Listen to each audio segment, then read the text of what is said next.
let's talk diabetes. There's type 1 and there's type 2. I have type 1. I have the immune disorder. They thought it was a foreign virus, and that gave me diabetes because I can't make insulin anymore. It all started before 6th grade started. I was like 12 maybe. I'm not quite sure about my age, but before 6th grade started, a week before actually. But during that entire summer, my family started noticing I was losing weight. I only weighed like 43 pounds at the most. I wasn't eating. I would stay inside all day. I wouldn't go out, do anything, because I didn't feel good. I just didn't feel like doing anything. Nothing was important to me besides just laying around. Just didn't feel like going out, hanging with friends. I was sick. So we went to my doctor, and she did a bunch of tests, went home. She called us, said, "You need to go to the hospital. You have type 1 diabetes." So I went to the hospital. That was a rough weekend. I think I went on Friday, maybe Saturday. Pretty sure Friday though.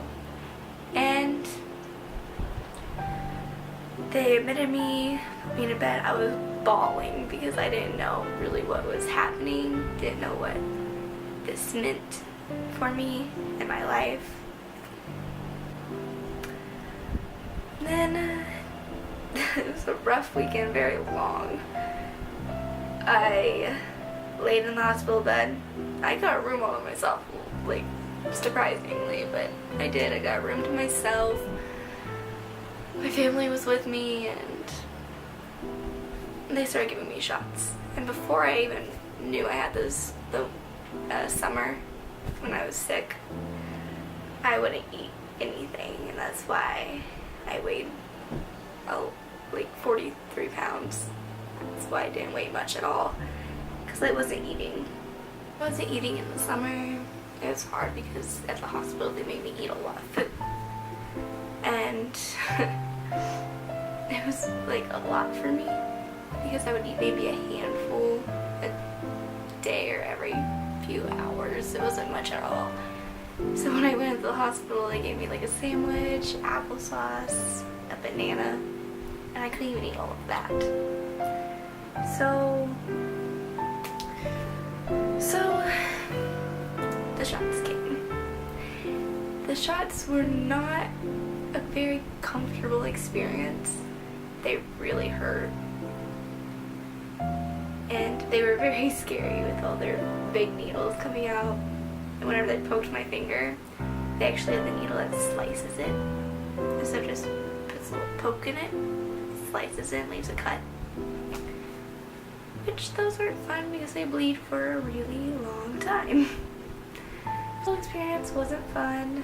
They also told me how I need to be taking care of myself, what I need to be doing, everything along those sorts. I met Vada. I thought she was weird at first because she had to stab herself with a needle. And I didn't really understand what it was. And so when I first got to know her, I was like, that's cool. You're so cool. So in the beginning of all of this, my very first at-home experience, there were some rules that were put on to me that I had to do with my insulin and all of this. Was I had to eat a certain amount of carbs or carbohydrates and learn to count the carbs. I also had to learn how to take a syringe and a vial of insulin and pull it out and get myself the correct amount. Granted, I only had to do that, I think it was once in the morning and once at night. And I got to eat the certain amount of carbs for breakfast, lunch, and dinner, plus one snack, or maybe 1 to 2 snacks a day. Which, granted, for me to start, that was a lot of food to put into my system because I wasn't eating. So it was very difficult for me. The first part of it was pretty rough. Just learning everything, having the doctors basically make you feel like a test dummy. Still kind of feel like that to this day, because we're still trying to figure out how to regulate it, how to make it work for me, which it varies depending on different environments I'm around, which I'll get on that more later. So the years rolled on and I went about my way. It was rough because at school, every day at the beginning part of it, I would have to go to the nurse's office before lunch to check my blood sugar and make sure it's okay. Then I would have to go to the nurse at a certain time during the day and get a snack. And yeah, some people might think, oh, you got to leave class and leave early to go do things. It's not that great, especially if you had a sub. With the sub, you had to tell them, oh, hey, I have diabetes. I have to leave at this time of the day to do this. Or I have to leave 5-10 minutes early just to go do this. Not that fun. Not fun at all. As a person, I look at her as just a normal person. She's not different than anybody else. Yeah, she has to take other cautions of taking care of herself, but she is just the same. She has fun just like me. She can go out to eat. She can play games. She can sit on her bed and watch TV, or sit on her bed and play video games all night. She just has to take certain steps when she doesn't feel good. For me, I've learned a lot about diabetes because of her. I didn't really know a whole lot about it. I knew you had to take your blood, and you had to take shots and everything, but I didn't realize how much work you go into doing it. We're to a point now that I can dial up her needle for her, so she calls me her doctor. When we go out to eat, I get her needle ready and she does her blood, and it's just a teamwork. It's great. But then I started getting better. I started getting used to everything. Went out with some friends. Now let's go to middle school. Not much difference. Can't really have to use syringes anymore. I don't think I did syringes. No, I did a pen. I think it's Novolog. I did not an EpiPen. It's insulin pen, basically. And what you do is you just dial up the amount of units you take a shot. Not that hard. So, but I went to the nurse still 5 minutes before class ended for lunch. I went in there, checked my blood sugar, just because they felt more comfortable with you doing that, especially if you were new at it, kind of like I was. I would check my blood sugar, count up my carbs, take the amount of insulin I needed for it. That was good. And with this new plan, I didn't have to eat a certain amount of carbs. What I did is I took a shot every time I eat. I still do that to this day. It's nice. You can eat as much as you want, but you have to take a certain amount of units for it, depending on how your doctor regulates his levels for you. So, went through that. Still do it to this day. Now in high school, I don't have to go to the nurse anymore. I don't. I can control it myself. I don't feel bad that often. I don't take my blood very much at all anymore because I feel fine. And when I do feel bad, I know it. I take it. If it's high, I adjust it. If it's low, I correct it with sugar. Now let's talk about highs and lows. Okay, lows. The main symptoms for me that I get knowing I have a low is I shake. I shake. I feel like I'm floating. I feel like I'm not here. Kind of like out-of-body experience, but I don't see myself. I just don't feel like I'm on Earth, kind of. So sometimes I get other symptoms, but very few. Okay, high blood sugar on the other hand. I get headaches. Really bad headaches. Sometimes I just don't even think about it. Sometimes I think it's just a headache because maybe something's too bright. Like the lights are too bright, which causes me headaches, or like too many smells give me headaches. So sometimes I just take it for those and I go take some ibuprofen, some Tylenol, good to go, goes away. Other times my headaches can be caused from dehydration. And then headaches from high blood sugar. Now, mainly every time I have high blood sugar, I have a headache. Or I'm very thirsty, sick at my stomach, or just don't feel good altogether.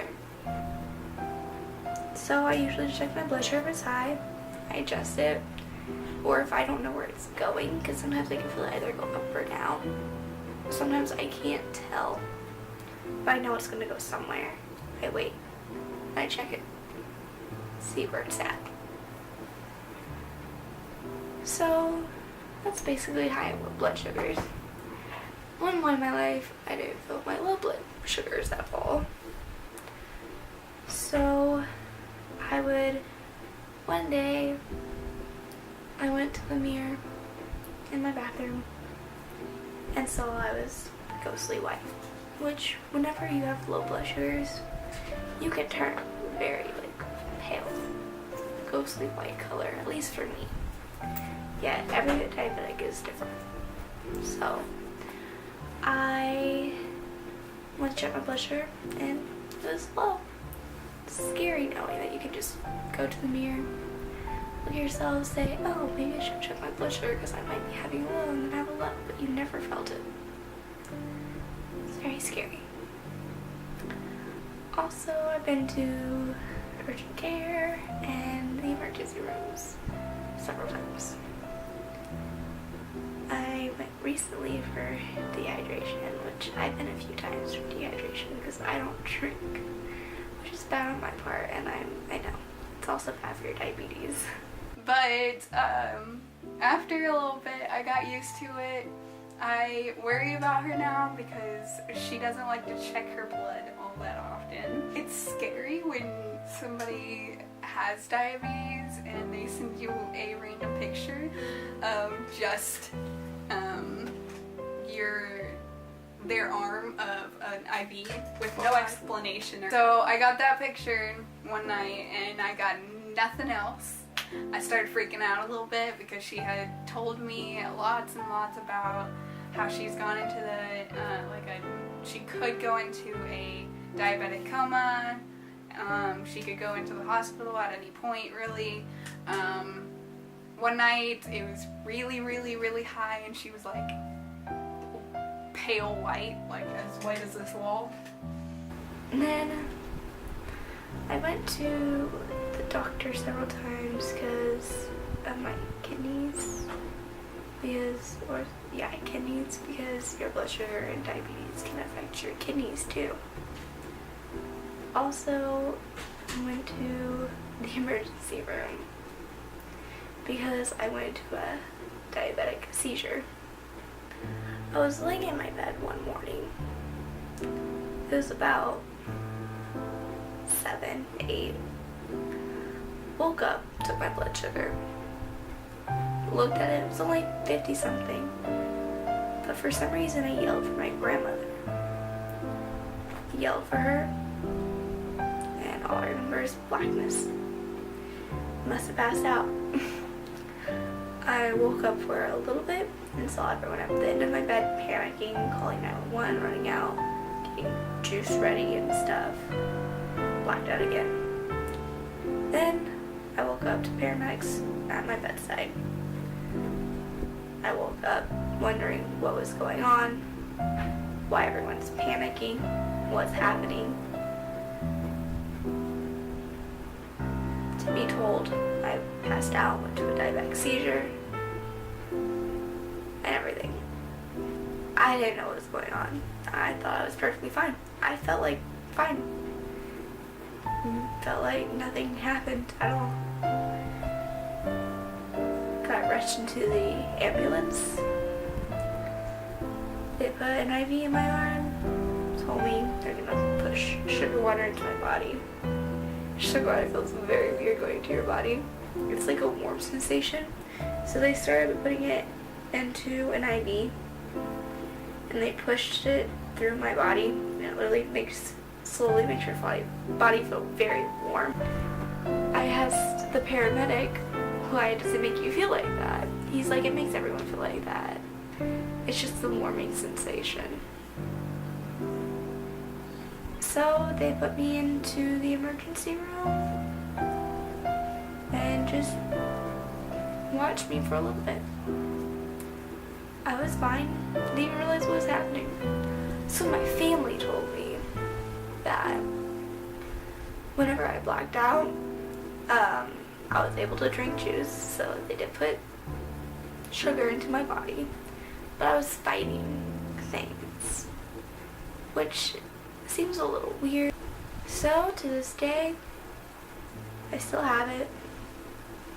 They're trying to find cures. My doctor's trying to see what can help me regulate it. What's best for me? I have to wait for maybe a cure to come out, or wait to see if I can regulate myself. But in the meantime, I go out, I have fun.